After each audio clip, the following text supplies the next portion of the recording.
It's another one called Skang Studio with Miss Kristen, and she's based in Australia. I don't forget the name of the city, but it's fantastic where she talks about dyeing yarn, and she shows very interesting patterns that she's doing. So, uh, and I like to say I like to watch podcast, watch podcasts from other countries because it gives me a chance to kind of like mentally place myself in other countries. So, okay, an American podcast I do watch that I think are fantastic. It's called Knit Girls with Leslie and Laura, and The Knitting Room with Ellie. And the audio podcast that I like to listen to, The Knitmore Girls, Knitting Rose, and Pipeline. Those all uh, fantastic. So I recommend people, watch those and listen to those. So, and podcasts, podcasts in a way are kind of like dramas, kind of like what I would, what I'm going to be nicknaming my podcast is called Pod Novella. That's what I, what I would consider a podcast, because knitting, it's kind of like, it is, kind of like drama, because it's like with knitting, it's like, many joys to knitting, like, many joys to knitting or crocheting, like the making the items and using various yarns and patterns and designs. But then there are also downsides to knitting, like the trials and tribulations of knitting. Like like if just like if like if it's not turning out right and you have to frog it, like if it's the wrong size, like if the size is too small or if it's too big, or you decided you chose a color, but then later on you decide, oh, I don't want that color. Then it's like and then the time that it takes the effort to crochet an item. So yeah, knitting, it kind of it's is like a knitting is like a drama. Whether it's like podcast, no podcast. You could say knitting drama. So okay, well this is pretty much it for drama corner. Okay, interlude. Okay, interlude is a segment where I talk about myself and what's going on. Okay, I'll talk about how I got into knitting and crocheting. Okay, like I mentioned earlier, that I learned how to knit 20 years ago, and that was my first project, was a scarf. So uh, I didn't stick to it like I should have because I had other things going on, but I didn't pick up knitting until 15 years later, back in 2010. That's when I got back into it, and I haven't stopped since then. So, and I also at the same time I learned how to crochet. So, and I like them both, but sometimes at one while I thought about, well, maybe I should just stick with crocheting because knitting is, it can be frustrating at times and pretty time it's very time consuming, whereas with crochet you can get items done and practically no matter of time. So I thought about that, but then I thought, no, I'm gonna stick with knitting. It just the only thing with knitting is that now I'll knit for myself, or mainly maybe close friends, but if or family members. But if I'm gonna make something, I'll just crochet something where it won't take that long. So okay, I'm gonna talk about a little about myself. Well, it's pretty much not really too much to tell about myself.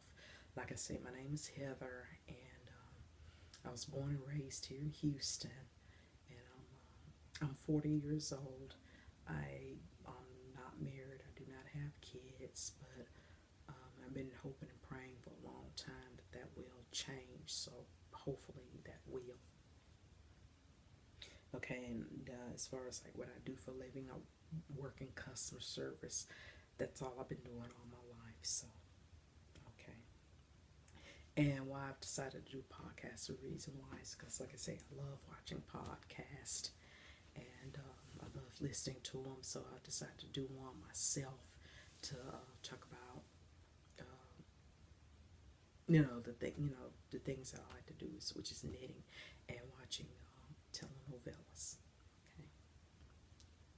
So that's the reason why, I call this knitting novella.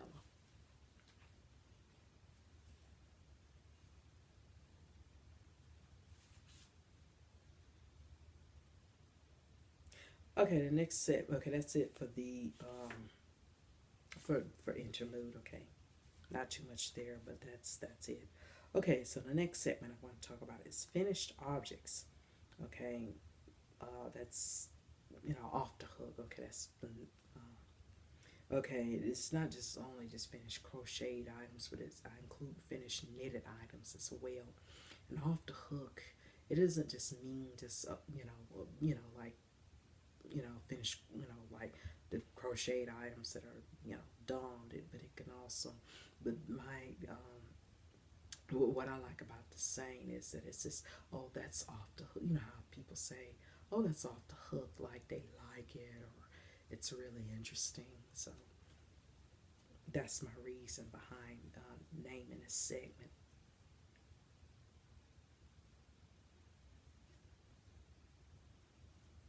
Okay. Okay, the finished objects that I did. Okay, let me talk about one. It's called the Infinitude Scarf by Jen Chase, and this is it right here.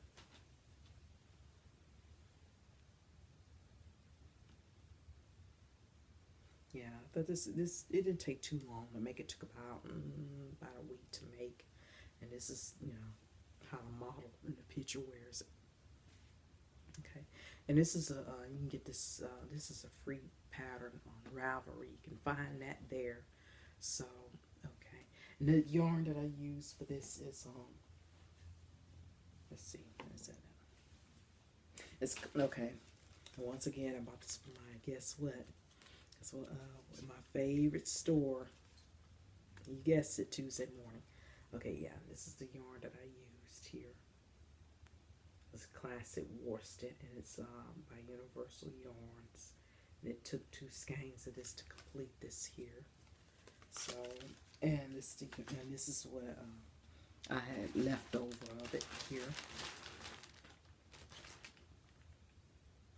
Yeah, it's still a little bit left over, but that was okay.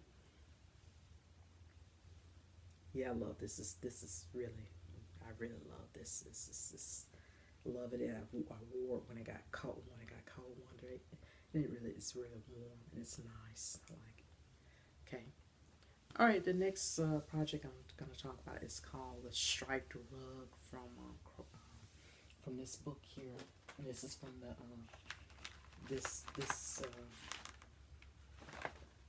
this is the striped rug here.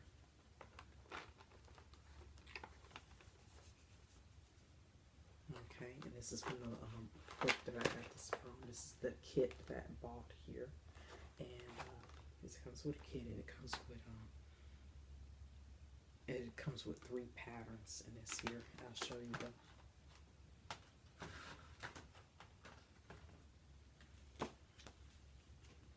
Like I say, it's a striped rug. This is it right here,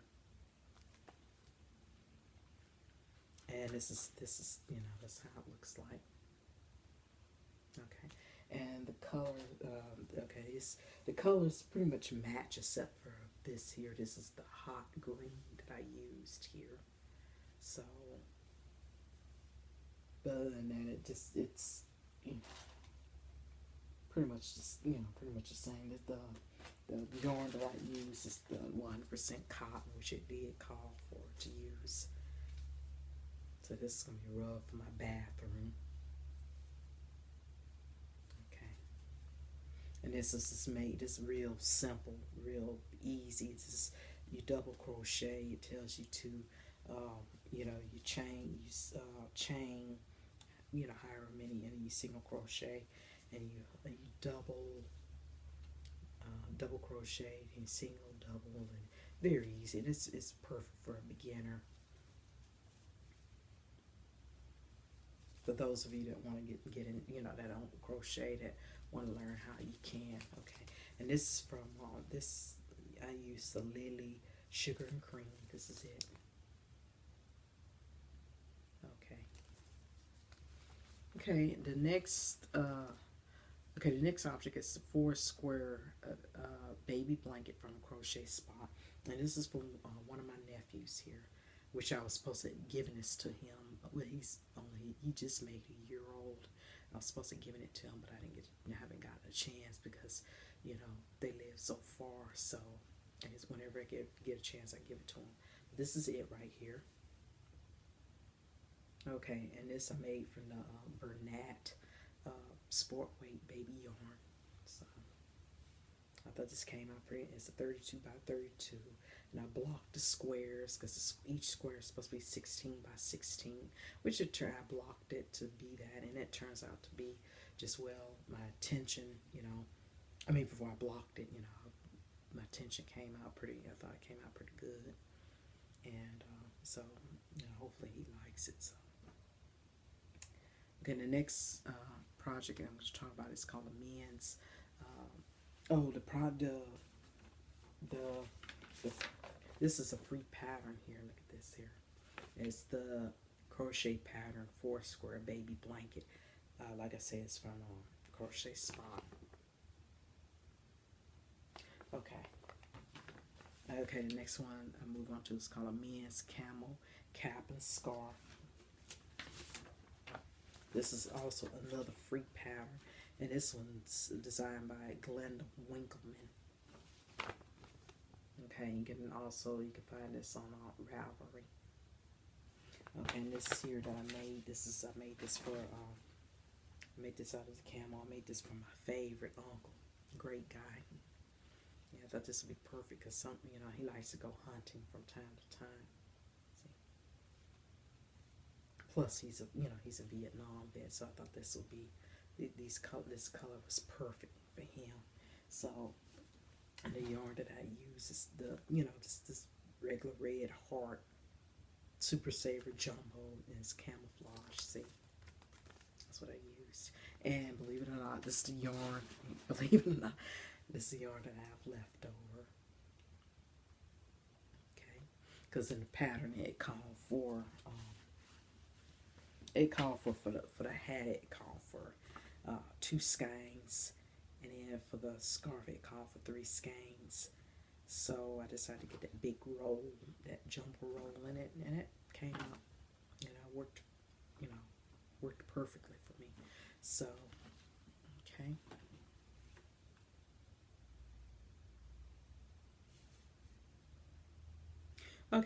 Okay, that's it for the off the hook. Okay, now the next segment, the last segment of this is called Crystal Ball Knits. Okay, Crystal Ball Knits is where I talk about projects that I would like to do, or that I'm anticipating on doing. Okay, it's basically pretty much like what other podcasters say, like knitting aspirations, or like any aspirations, or any acquisitions, or patterns that I like to do. Basically, it's the same thing. So, okay, one, and just because, these that I mentioned, I may and I may not do them. These are just, what I'd like to do. So, in the next chapter, which I know the chapter, I'm keep calling this episode chapter. It's pretty much the same as episode. So like, chapter 2 is the same as episode 2. Just to let you know, it's to give a little twist to it. So, okay, the one that I like to do is out of this book here.